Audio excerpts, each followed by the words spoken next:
Skelly, vinyl junkie in a digital age. Here's some Led Zeppelin.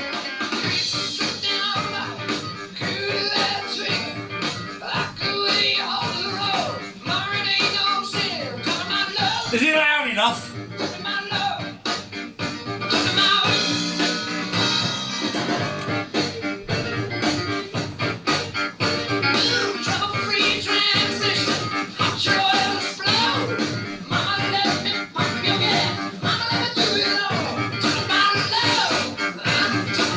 Mama, let me pump your gas. Mama, let me through your door.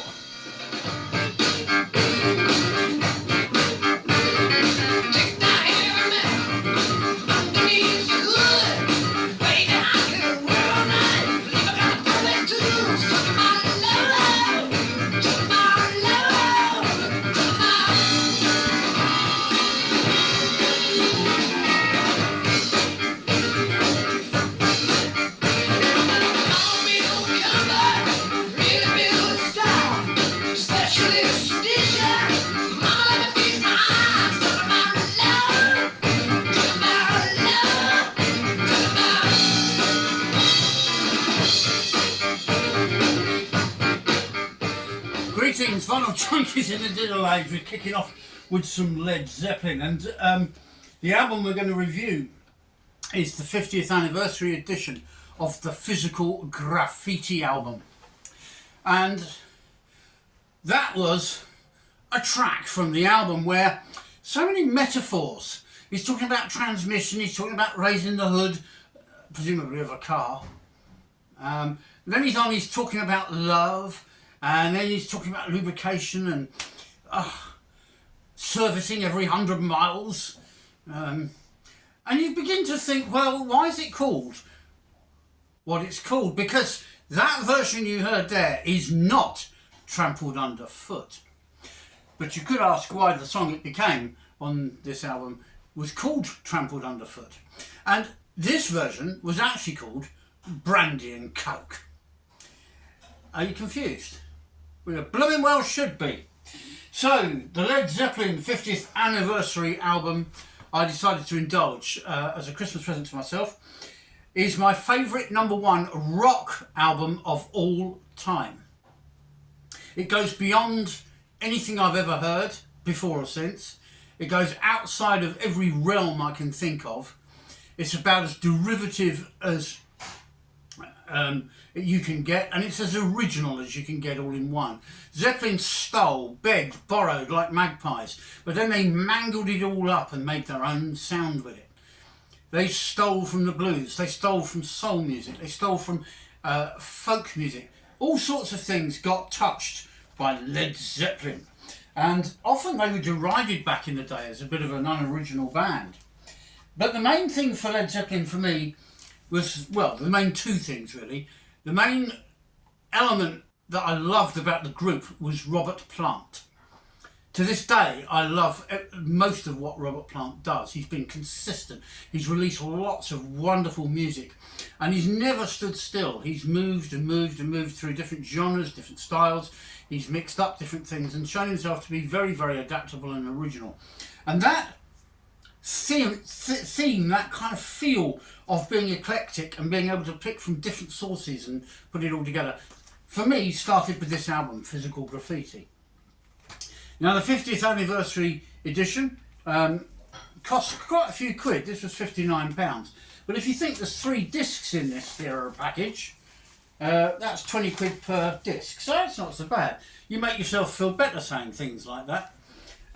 Yes, the cover. And the cover really does have the windows that it had in the 1975 original. So yes, this album comes from 1975.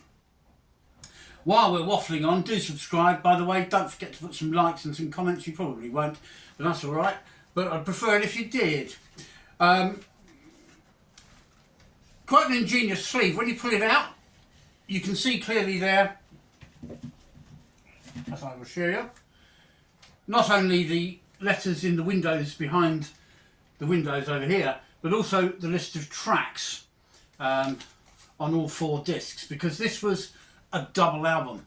The album we're playing is not one of the 2 original album discs. It is in fact the third disc that comes with this exclusive 50th anniversary set, and it's called the disc of outtakes, where the songs were in a rougher form and given different names. Now, there's the inner sleeve for the third disc, what we call the bonus disc, and I'm largely going to pull from that disc, because if you don't know who Led Zeppelin are, you probably need to check your pulse.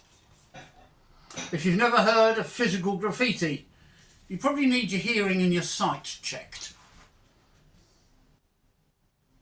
And if you can't tick any of those boxes, you're either a millennial, a Gen Z, or you're dead. So there's the inner sleeve being pushed inside the outer sleeve. We're going to have more fun with that as we go forward. But yeah, what a fun album this is. And it was a really, 1975 was really quite an amazing year for albums. We had Queen's Night at the Opera, which we're going to review on this channel, the 50th anniversary of that. We had SLADEs' Flame album and the film, one of the most groundbreaking films ever made of rock and roll. For the first time, the real nasty side of rock and roll was shown in all its gritty, grimy nastiness. And as a backdrop, the group Flame, played by the members of Slade, were brightly coloured and loud and bouncy and chirpy. So what a contrast. And during that year, out came Physical Graffiti. I was just about to leave school, and I used to wander into the sixth form common room because I wanted to hear what they were playing. And the first thing that hit me when I walked in there one day was a track from this album. Now, the album features some amazing Led Zeppelin tracks, and I want to go to one of my own personal favourites. I'm going to need my flashlight here. When I say they stole from blues and all sorts of sources, I wasn't kidding. In My Time of Dying, as a song, is very derivative, but this version is different. Listen.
More Led Zeppelin than a whining, moaning plant vocal with oh-ohs and that slide guitar from James Page.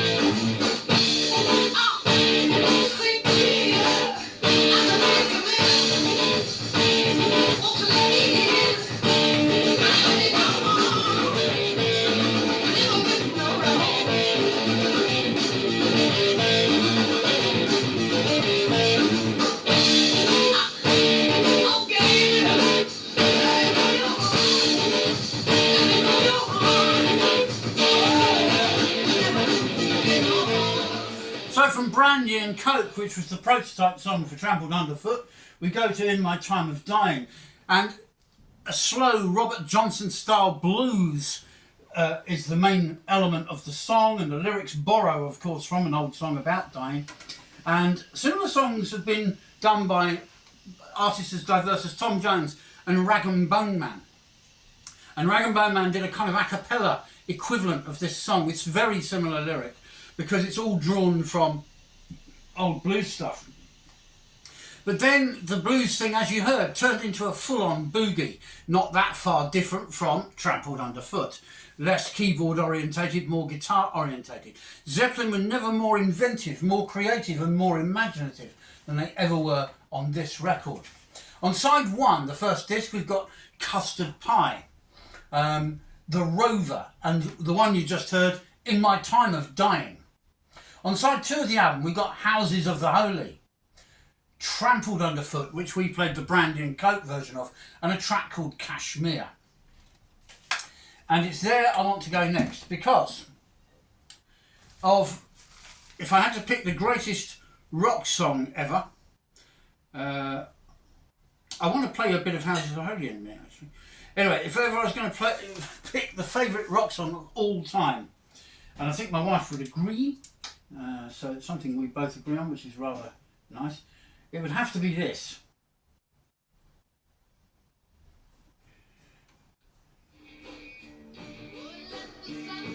Hang on, I've got to get back to the beginning of it. I'm not at the beginning. Right, let's try again. Here we go. Kashmir.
Been to Kashmir, nor had he been to that many deserts at this point in Zeppelin's career. And yet the song inhabits these areas as if he's been there, as if he's travelled, as if he's foraged out in deserts.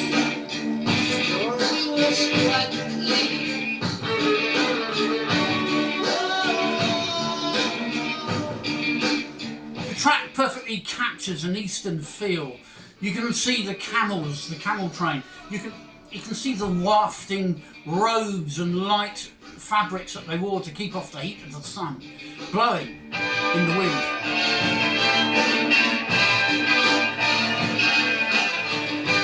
The music evokes the formation of sand dunes when there's a sandstorm and the wind is howling and the sand is flying through the air, and you have to keep your eyes within a slit to stop the sand getting in.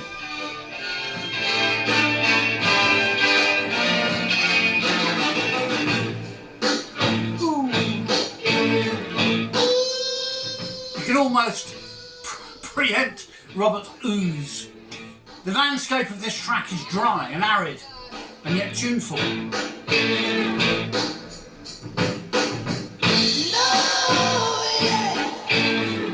Plant's voice is hoarse from hours and hours of rehearsal and singing and recording. He's got a very gravelly throat on this track, and I think it works really well, evoking the dryness of the desert in voice form.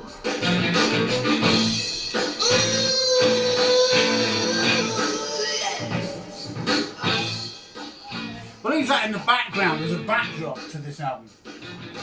On disc 3 you get In the Light, which is a bit lighter than some of the rest of the record. Bron-I or Stomp, which is in fact an acoustic workout. Down by the Seaside, the nearest we come to pop music on the record, and a superb vocal from Robert, where he isn't screaming his head off. 10 Years Gone is about groupies, meeting them again years later when they're grown up, and very different people, no doubt. I Knew You When You Were Just 13. I don't think anybody would get away with that today. Night Flight, the Wanton Song, all hard-rocking, riff-based boogie. Boogie with Stew is a rockabilly workout. Black Country Woman is absolutely insane. It's an acoustic folky number, evoking the tale of a real-life black country woman who used to love them and leave them and make them cry in more ways than one. Sick Again. Again, this track is about life on the road and the groupie culture. In the 70s, most bands were followed around by what we call groupies. And these were young women who were besotted with the band, who members of the group could abuse and use, and they'd assume it's all for their own good, or they deserved it. That was the mindset of some of these young ladies. But they weren't just interested in offering their heroes sexual favours. They also would iron their clothes, take the washing to the laundry, the stage clothes. They would help out with meals. Groupies were like a support cast, along with the roadies. That was the landscape for rock and rollers in the 1970s. And this kind of thing happened to Slade, it happened to Led Zeppelin, and so on and so on.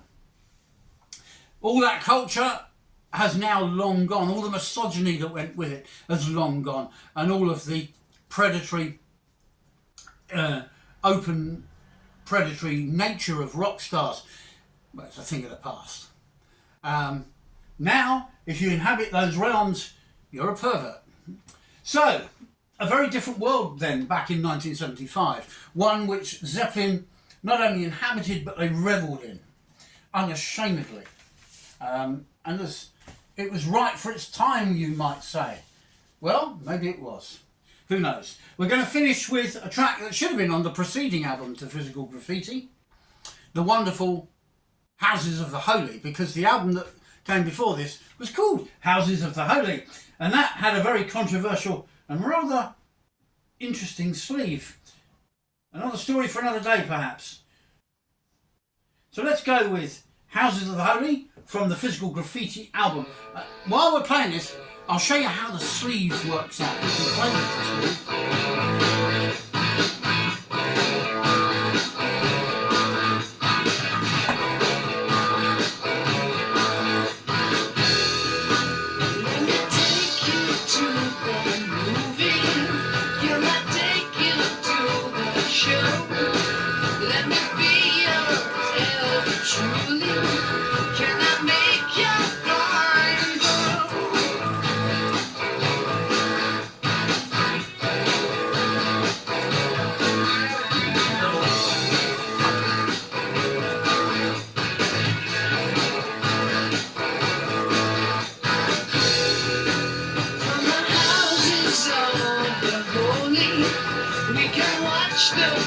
Does go from the dark comes Satan's daughter, and it only goes to show that you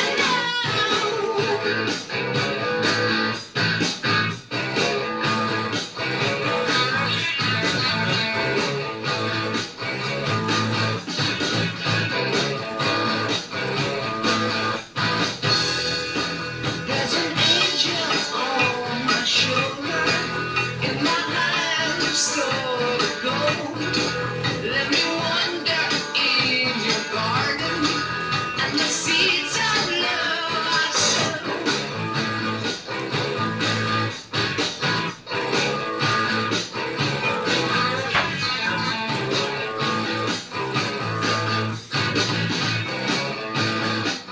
What a melodic track from the Zeppelin, boogieing on. There's so much I could play from this record, and I like reviewing things and playing the music.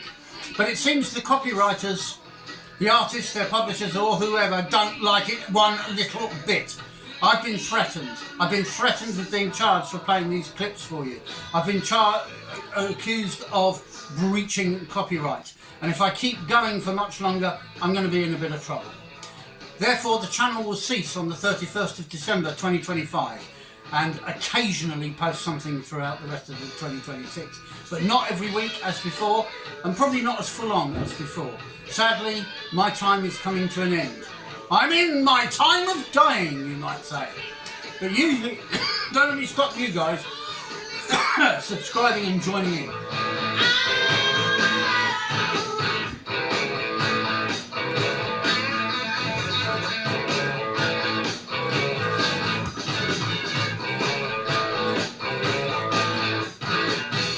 I think the poster you get with this is fantastic.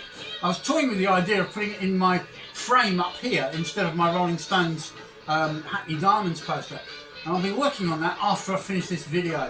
Cherry Pie, keep on rocking. Love you, love you, love you.